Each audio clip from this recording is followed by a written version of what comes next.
Hi, I want to do this video to just give a little more detail about this age dependency ratio example. And Professor Becky's videos are perfectly fine, but there's a couple of additional details that would be helpful for some of my students' homework problems. So this follows the book pages in section 2 on age dependency ratios. We see this table of census data from the government, and actually two tables. And the first thing they ask us to describe the relationship between the tables of values. And if you look closely, you can see that the smaller table has combined some of those groups together, and they've just done that by adding up the values. So for instance, 0 to 14-year-olds, they have added the under 5-year-olds to the 5 to 9-year-olds to the 10 to 14-year-olds to get that 60,737 value. You could do that to put each of these groups together. And we're going to look more at these groups in just a second, but be thinking about why would you lump together 0 to 14? 15 to 64 seems like kind of a strange choice, right? But think about what people might be doing between those ages, and think about 65 and older, what that age group might represent. Now, speaking of these values, are they exact or are they estimates? Well, these are official census data values, but people are notoriously difficult to count. They move around, they don't want to answer their census pamphlets, things like that. So these are estimates. And they want to know what was the US population. Well, I don't have to add all of these up, thank goodness. They do give us the totals in a couple of places. I can see here, it says all ages. And I can also see in the other breakout table where it says total. So I see they match, good, they should match. Those are the US population, although, do those make sense for the US population, the entire population of the United States?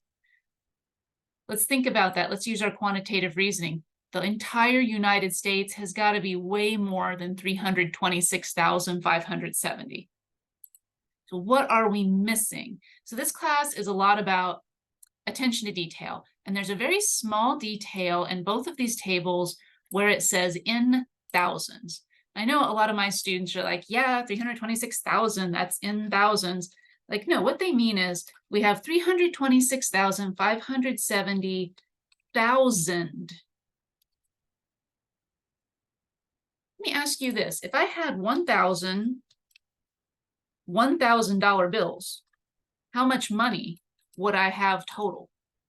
I wouldn't just have $1,000, right? I would have 1,000 times 1,000. I would have $1 million.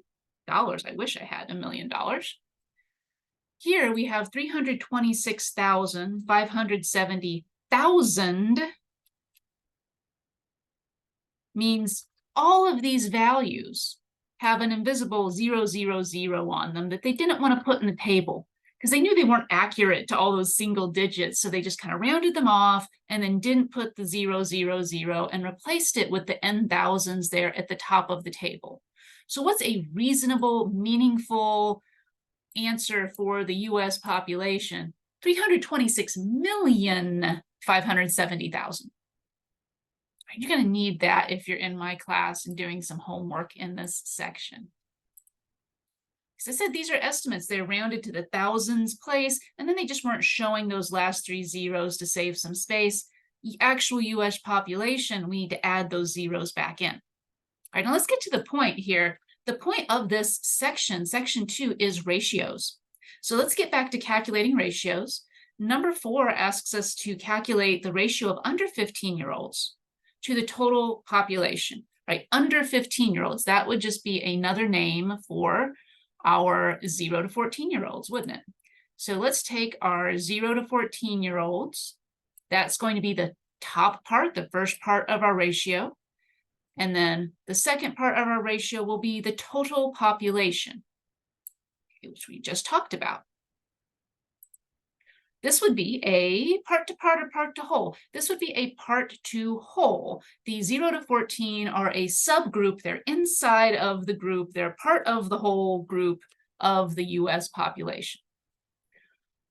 They tell us to calculate. Maybe we should have been more specific here. So we want to take a ratio. We talked earlier in this section that there's lots and lots of ways to write these ratios. So we might start by writing them as a fraction. You may be thinking, oh, what happened to the 0, 0, 0s you were just going on and on about? They're still there. But I know that when I take this ratio, they're going to cancel out anyway. So you don't have to write them if you don't want to. They're going to cancel out. And we're not going to leave our value as a fraction. And this fraction would also be way too hard to reduce. So we are going to divide and make it a decimal. And I don't see instructions here, but we are going to round all of our decimals to 3 places unless they tell us otherwise. So I have 0.18598 yada, yada, yada. The thousandths place is the 5 there. That's where I want to round to. So I look next to that spot. I look just to the right. It's a 9, so I definitely need to round up. And my final value will be 0.186. That is my calculation of this ratio. Answer key guy agrees. Now here's the important part. So what? What does that mean? Well, there's a lot of ways we can talk about this ratio, but when we talk about the ratio in a meaningful sentence, we're going to explain the meaning of this value in the context of the population here. So let's think about what our ratio was made up of. We have our under 15-year-olds and we have our total population. Those are 2 numbers. So once I make this a decimal, I need to have a second number here, and that second number is 1. There's an invisible 1 here. So when we make something a decimal, it makes it per 1. Now I could actually use 0.186 and 1, and I could say there are 0.186 under 14-year-olds for every 1 person in the United States. I mean, I could say that. That's perfectly fine. I think that's what Professor Becky did in her video. But I don't think that's very nice to think about 0.186 of a child. That's kind of weird, right? So we can scale these values by whatever we want. So I chose to round that decimal to the thousandths place. If I take this and multiply by 1,000, really multiplying top and bottom of this fraction by 1,000, an equivalent way of writing 186 thousandths is 186 over 1,000. They're absolutely equivalent. And that might make my statement a little bit better. I could say there are 186 under 15-year-olds. I called them 14-year-olds. I should say under 15-year-olds. So they're 0 to 14, right? So they're under 15. There's 186 under 15-year-olds for every 1,000 people in the US. Now this is a part to whole. Earlier, the page on part to whole said we can make our part to whole percentages.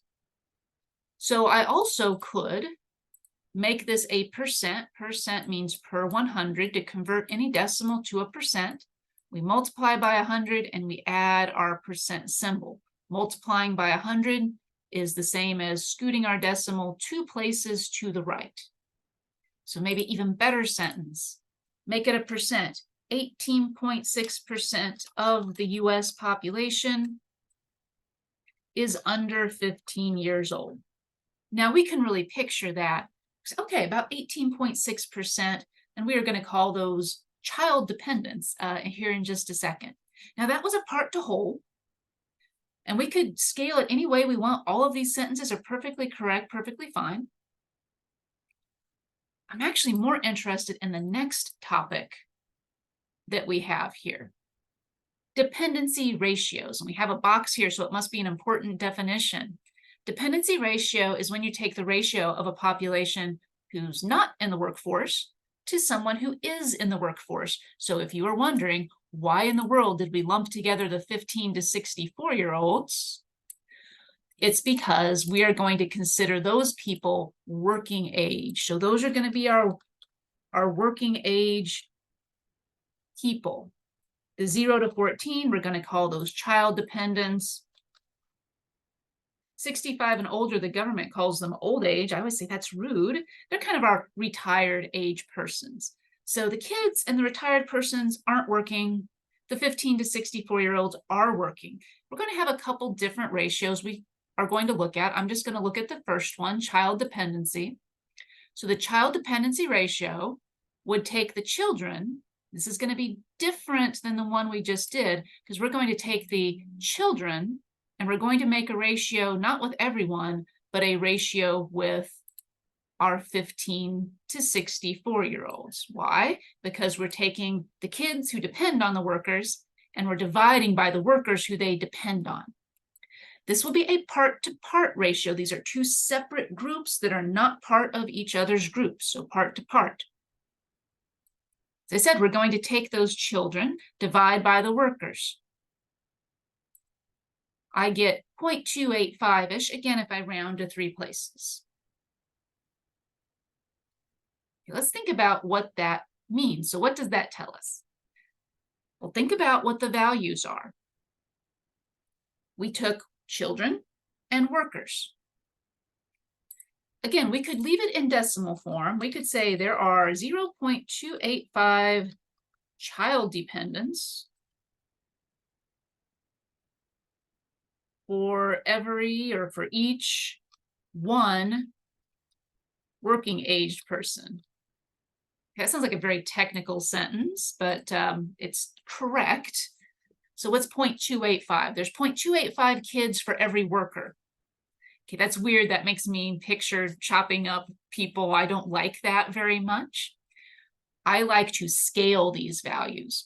I can scale by whatever I want. 10, 100, 1,000, a million. Some power of 10 is typically what we scale by.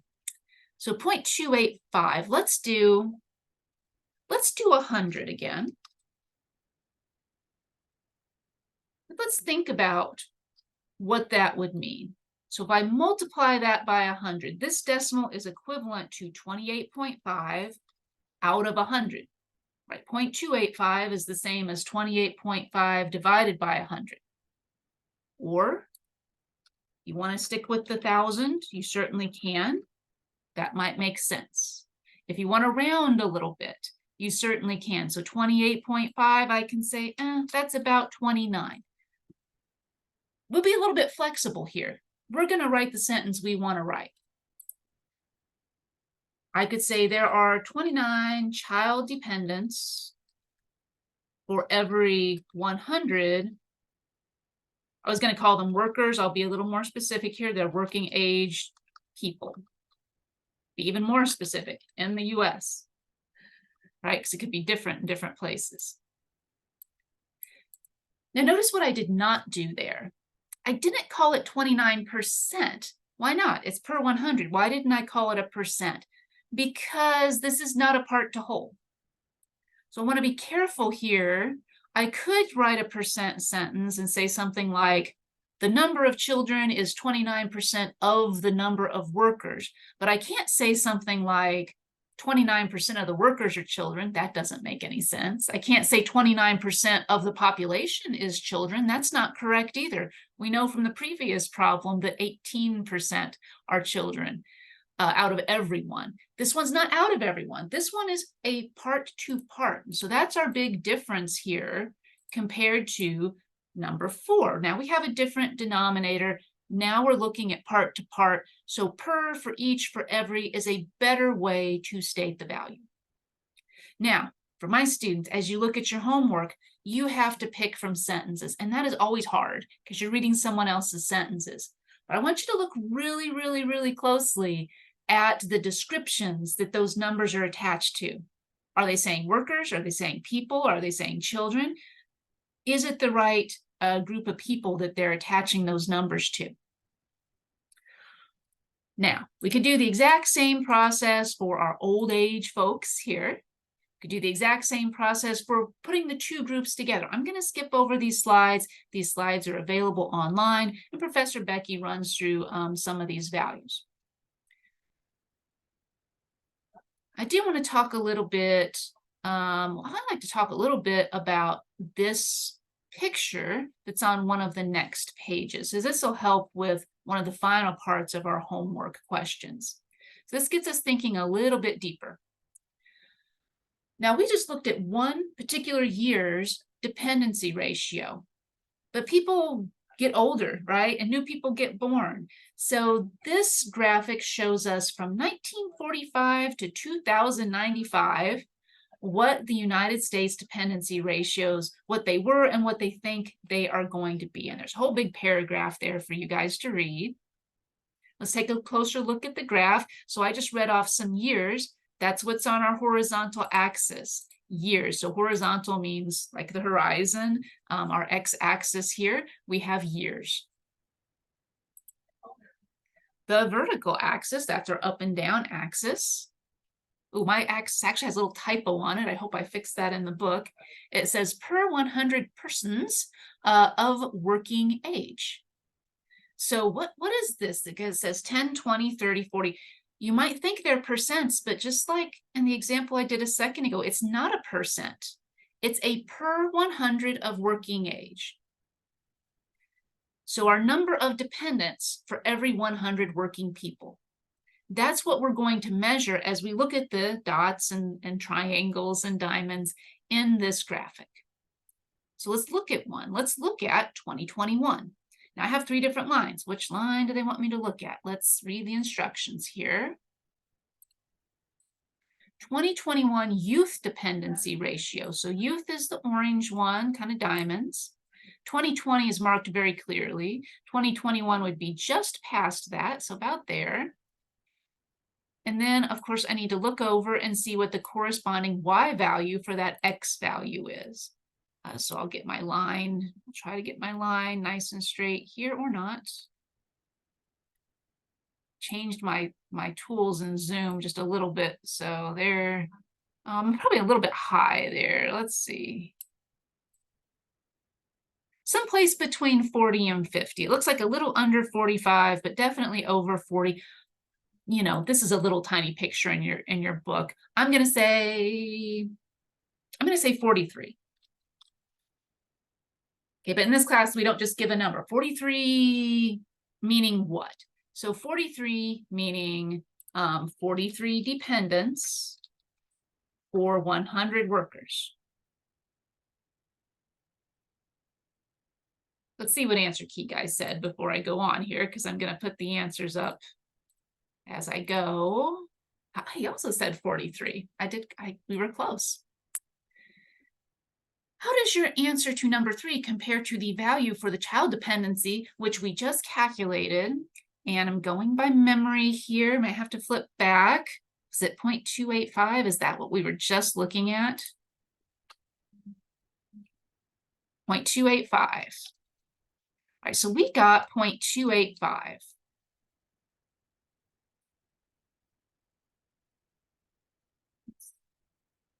Child dependency, I'll put CD for child dependency, 0.285, which I said was 28.5 out of 100, right? So we can see, how does it compare? Well, this child dependency is lower than this youth dependency. Child, youth, are they the same thing?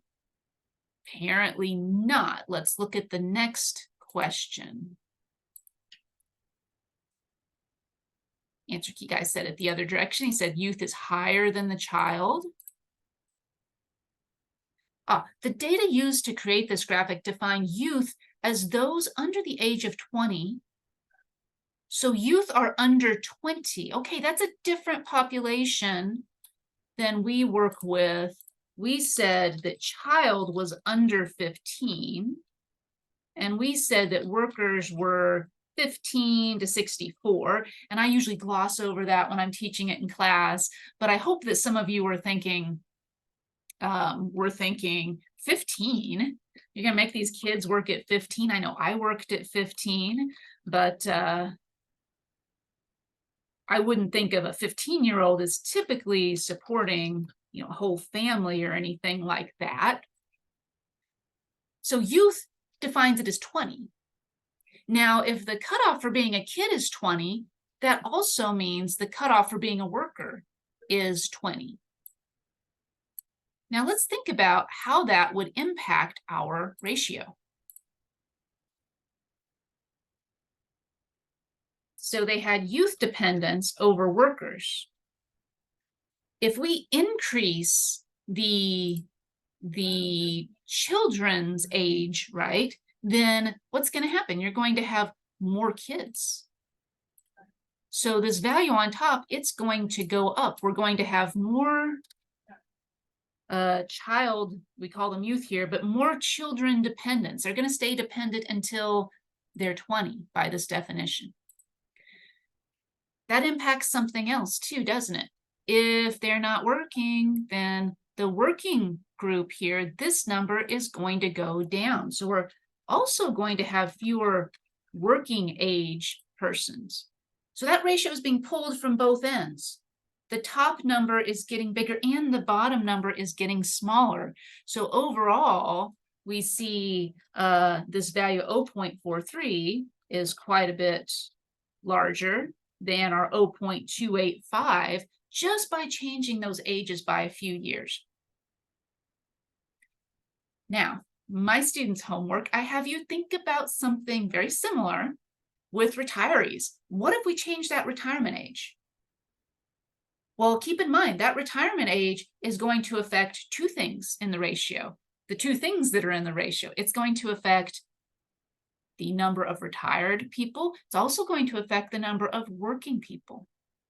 So something to think about to help you get through those last couple of homework questions. If you're still stuck, please reach out to me, reach out to the tutors, and feel like you can walk away from the question and come back to it as well.